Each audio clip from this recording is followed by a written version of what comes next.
Hello and welcome back to the Chattergate podcast, where I discuss media in the forms of reviews and topical-based discussions.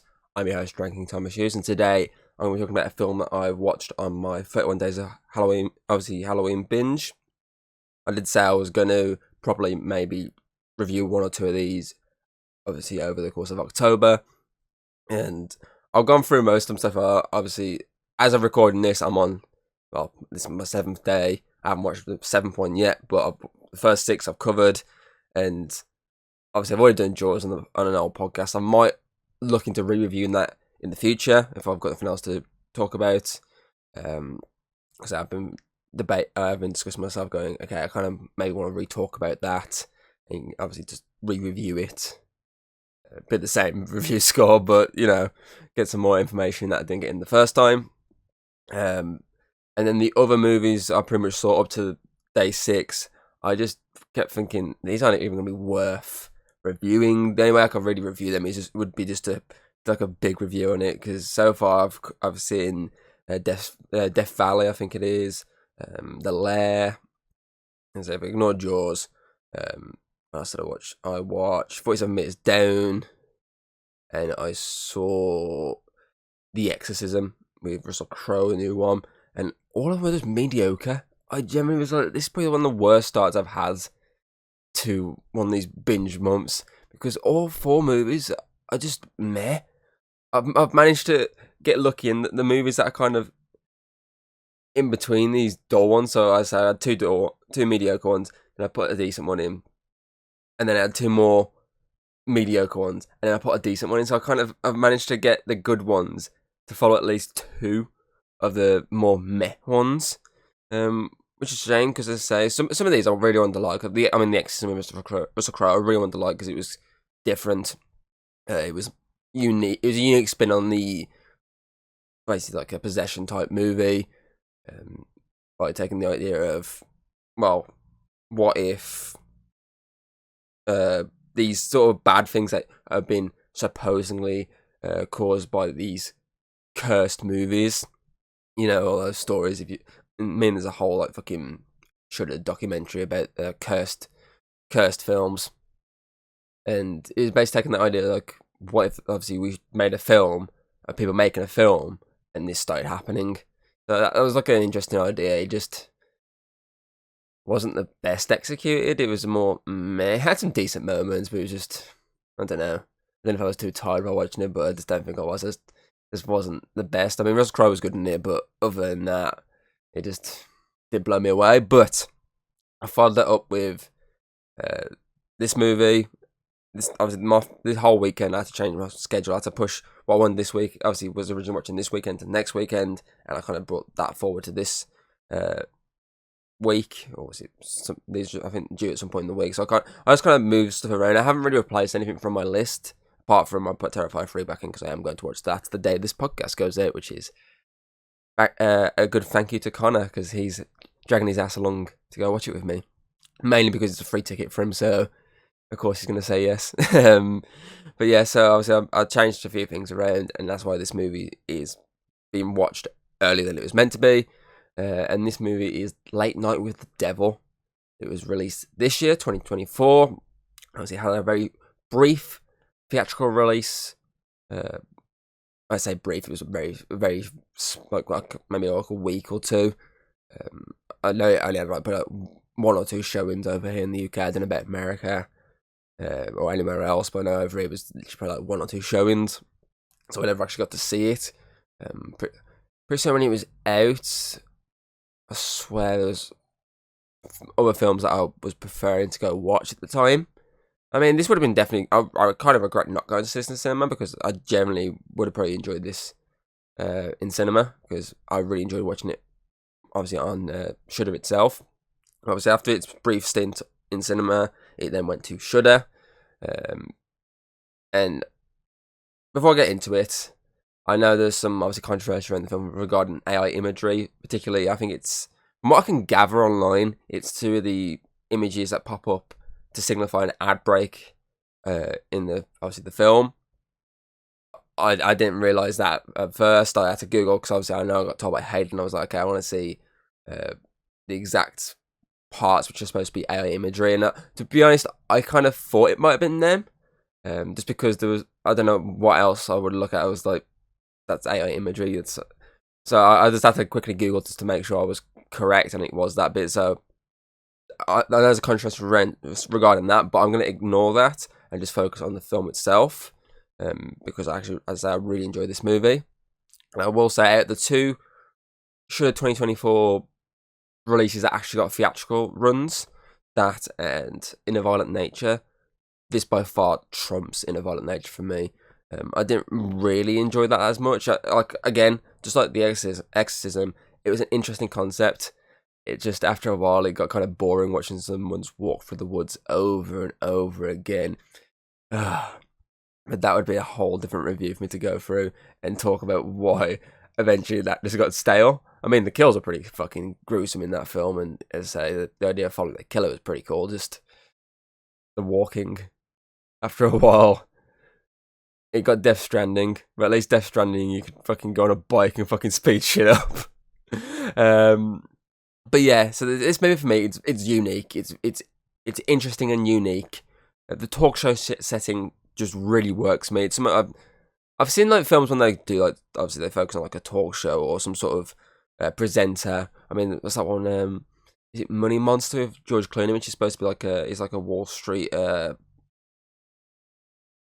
basically someone that tells you what stocks to buy and what to sell on Wall Street, and obviously that they do a lot of shots in that way. It's obviously him doing obviously the show, but then the rest of the film is just a normal film.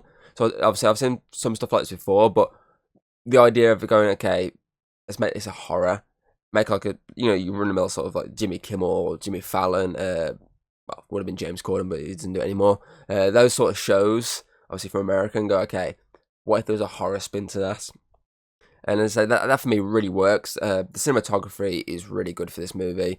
And obviously there's two sides to it, and that's why I love the cinematography for. So you got the one side of it, which is like if you're watching at home, so you got the fucking, I did write it down, it's called pillar boxing, which is obviously when you got the two black bars on the side of the screen. So basically like it would be back in the 70s, because I believe this is set in 1977.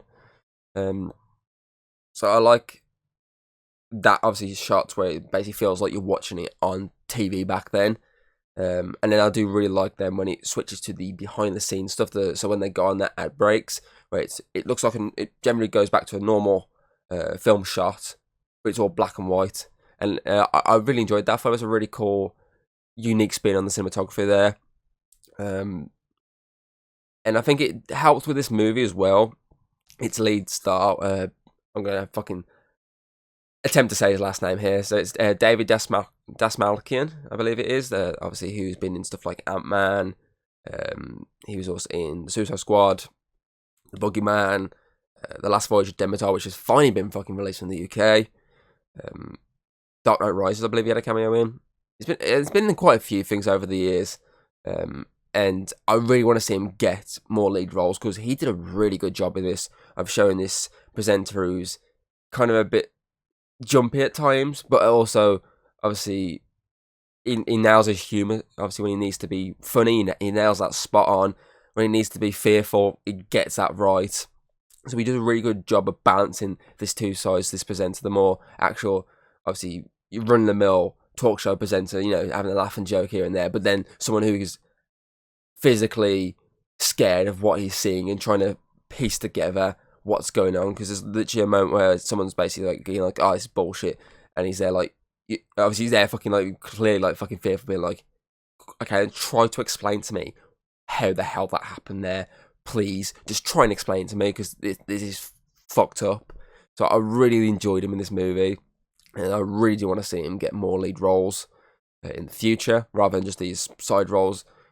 All these other things I've just named him in, I thought he did really well in them as well, but this is, for me, by far one of his best roles he's done. And what else? I also like the fact that there's, obviously, for the talk show, what it is, obviously their guests they have are three distinctly different but very connected guests.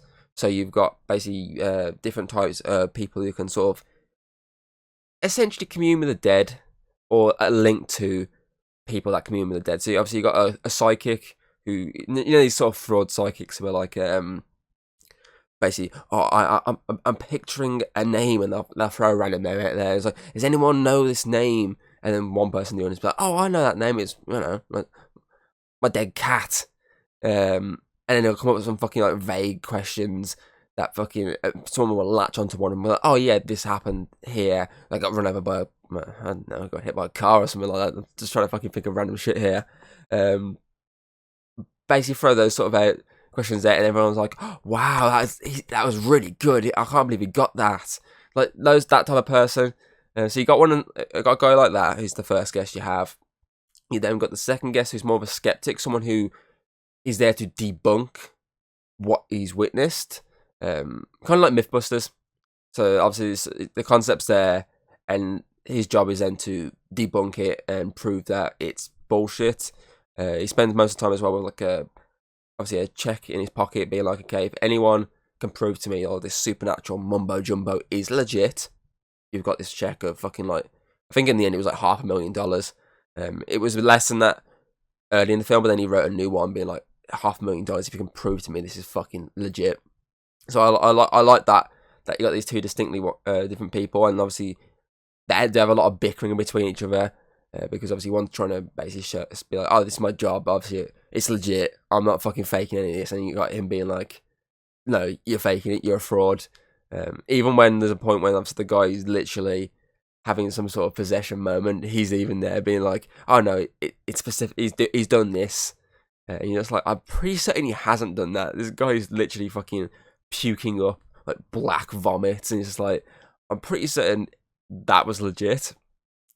And then you got the third guest, which is obviously the possessed guest, the one that's the main focus of this film, which is a young girl who's possessed by a devil called Mr. Riggle, I believe his name is. And you've obviously got her carer, who is obviously studying her while also trying to take care of her.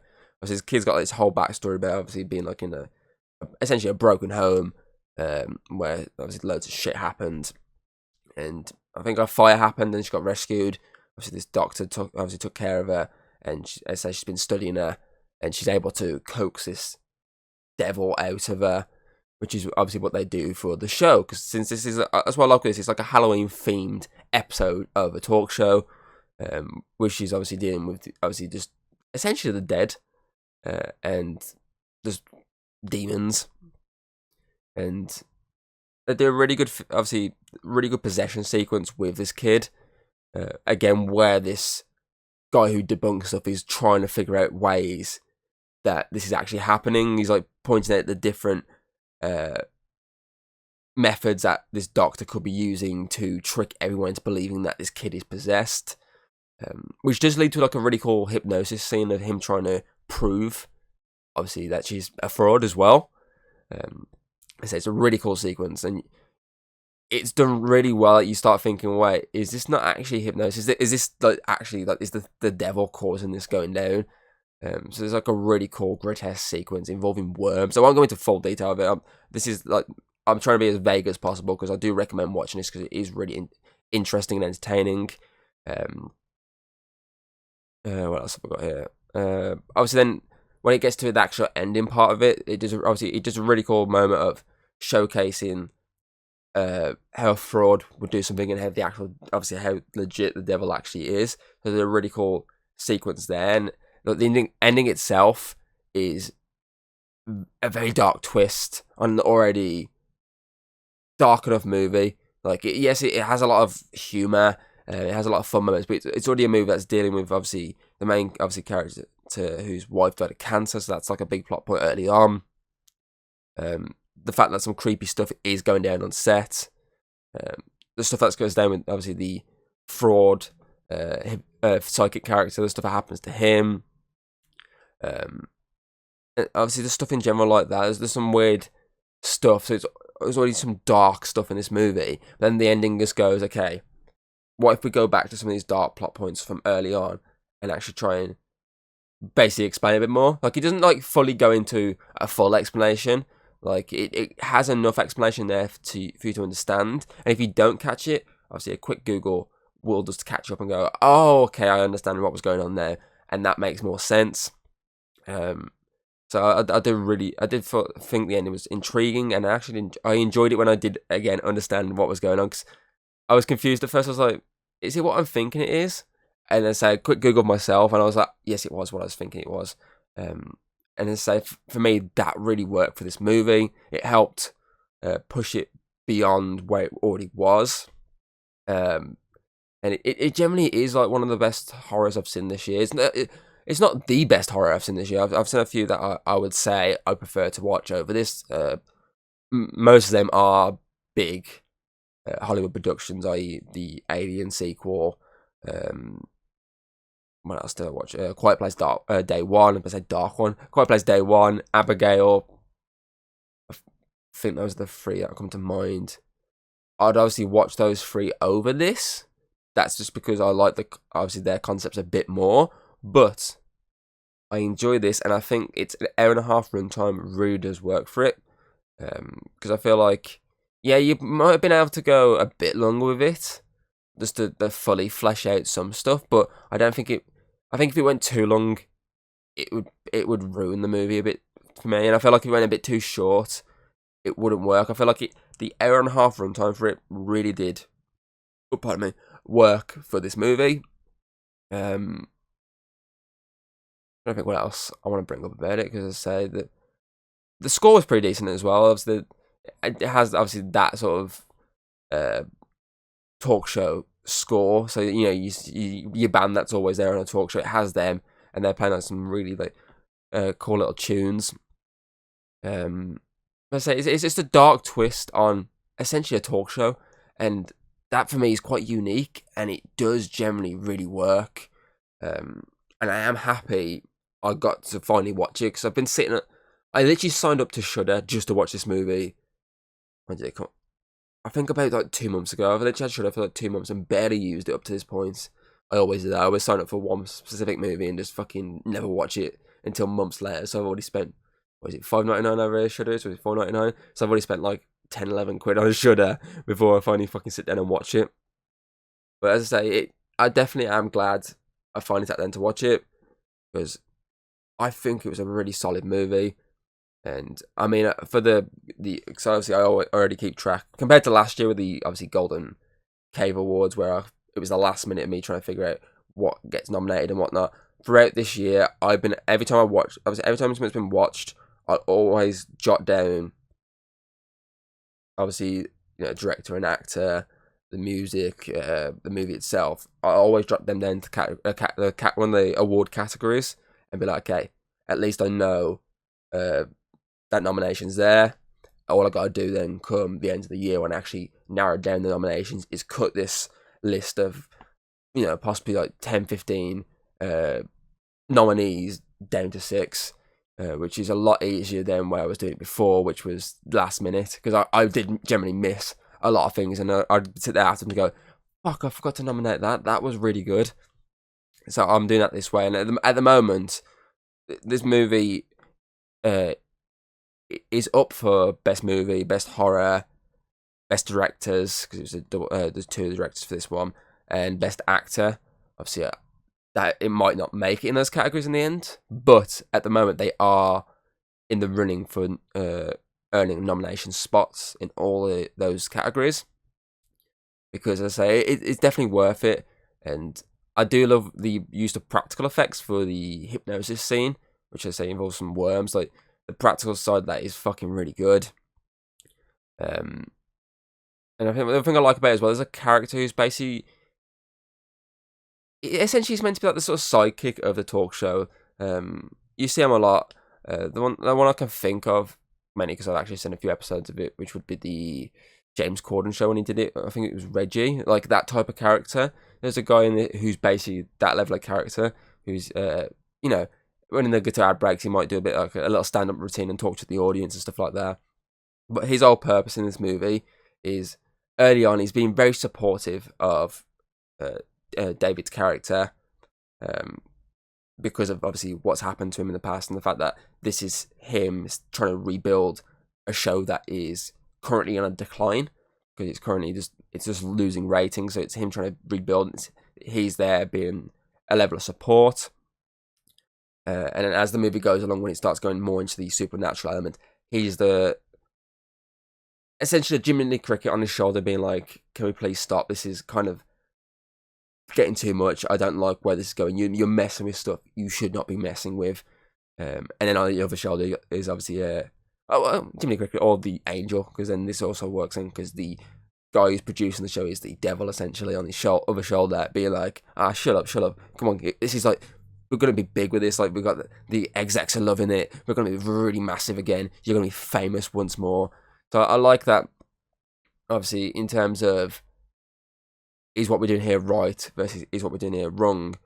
I like that there's these two characters in this film that are there to sway him both sides, because he's kind of in the middle, and he does lean more into the one side than the other, but I do like that they give the option of these two characters that are there to try and talk him into it / talk him out of it. Plus, obviously, his sidekick character is actually generally funny. They say during the hypnosis scene, which is aimed at him, there's a really funny moment afterwards, which I really liked. It's just a shame, obviously, he gets all wrapped up in the ending. But other than that, as I say, he's a really fun character. He's definitely a standout alongside, obviously, David Dashmakian's character. But yeah, I'd say I enjoyed the 70s talk show vibe to the film. I enjoyed the behind the scenes stuff. I thought it was a really interesting thing, because I could have easily just done an entire movie, the exact same shot, and every time they went to ad break, either they didn't do anything, or it cut to just the exact same sort of shot of him just talking to people behind the scenes, what's next and whatnot. I do like the fact that they distinctly made it obvious what's being shown to a live audience at home and what's going on between these people when the cameras aren't rolling, or what, technically speaking, the people in the audience can see, since it's a talk show, so there's an audience. So I think that really does help this movie, the two distinctly different filming techniques and filming shots. Yeah, I feel like that covers everything that I want to talk about for this movie. It's really good. If I was to give this a rating, at the moment, I think I might go up from what I've originally given, because I've originally got a 9.3 written down, but I'm going to go 9.4. I say I've had a fun time with other stuff. I know, like, for example, I gave like the Spikes Family film a 9.5, but that's because that film is fucking hilarious at times, and it's just stupid as fuck. But I think 9.4 is where I'm going to stick this movie. Because it's really entertaining. It's an interesting concept.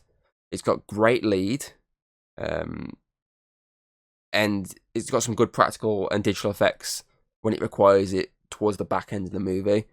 And I say its dark little twist added to the ending is definitely a chef's kiss, because it's something that you can kind of maybe predict, but at the same time, if you're not like thinking about it, you'd be like, oh, fuck. Basically, the Guardians of the Galaxy Vol 2 ego situation here. So yeah, I think 9.4 is where I'm going to stick this movie. It was just really good. I have written down here. If you wish to check this movie out, as I say, it's currently available to stream on Shudder. You can sign up for that and watch it on there. Or if you don't want to sign up for another streaming service, it's available digitally on most. I'm pretty certain it's on most digital platforms. I know I've seen it on Amazon. More than likely it's on Google Play and stuff like that, so it is available on there as well. And I did do a quick Google, and apparently it is being released physically on DVD, Blu-ray and 4K at the end of October. I'm not sure about what other countries, but that's at least the UK. I'm guessing other countries will at some point as well, or maybe they already have. But being released physically generally doesn't surprise me with a Shudder release these days, because the last couple of years they have been releasing more of their movies physically. Psycho Gorman, Monstrum, Scare Me, those movies I've all picked up physically, because obviously I've seen them on Shudder. Apart from Psycho Gorman and Monstrum, technically speaking, I actually just picked them up because I didn't have Shudder at the time. I just brought them when they got released. Whereas Scare Me I actually saw on Shudder and recently managed to pick it up. Managed to find a cheap copy of it and pick it up on Blu-ray. But as I say, it doesn't surprise me that they're releasing obviously these more popular releases on physical to get more of an audience, to then get people to sign up to the service. It very much makes sense. So yeah, obviously you can either go digital or physical, or just stream it. Take it shudder out for a month spin and stream it on there. So yeah, if you've seen this movie, let me know in the comments below of your thoughts on it. And you can check out the podcast on Spotify, Apple Podcast, Audible, Amazon Music, etc., etc., etc. Or if you listen to this on one of those platforms, you can check it out on YouTube, where you can check out, obviously, where you can also see all my other content I do, i.e. my gaming videos. That pretty much covers everything. It's a bit of a short one. I can't really think of much else to talk about. I say, I'll probably pick one of my movies I cover over the next, obviously what I've covered between Monday the 7th and Monday the, whatever the Monday is after this podcast goes out. I'll probably pick one of those movies to talk about for next week. So it'll be a lot easier for me. If not, I am checking out Transformers 1 this week, obviously over this weekend, and Terrifier 3. So I could always do just a double review on them. But that will be a debate for me, because I can't remember exactly what I'm watching this coming Sunday. Obviously my horror film wise, let's say I'm watching Transformers 1, but I can't think of what horror movie I'm watching on Sunday, because that's what I've done. I've covered the Sunday movie for the podcast. So what I'll either do is, as I say, I'll either cover that Sunday movie if it's something I can really talk about, if it's something worth talking about. If not, I'll probably will cover mainly Transformers 1, and if I remember enough about Terrifier 3, because it would have been a couple of days after I watched it, Friday? 3 days after I watched it. So if I can remember enough, I will try and split a video half and half between them. But if I remember more about the one than the other, I'll just keep Terrifier 3 for a more smaller section at the end. Or maybe not do it, depends on how long I can speak for Transformers 1. If I can speak like this for Transformers 1, then I'll save Terrifier 3 maybe for when it's come out physically, and then cover all three. Because I would very much like to talk about all three, and how, hopefully I'll be seeing how they improve each movie as they go along. Because so far, 2 definitely improved on 1, and from what I've heard, 3 definitely improves on 2. So I'm hoping to be talking like that when I sit down and talk about them. So I'll see when it comes to sitting down to actually record the next episode where I go, obviously in terms of subjects. So yeah, until then, I do hope you enjoyed this episode. I do hope to see you next time. Goodbye. If you like what you've seen, don't be afraid to throw us a little like and subscribe. That's always very appreciated over here. And well, I'll see you on the next video.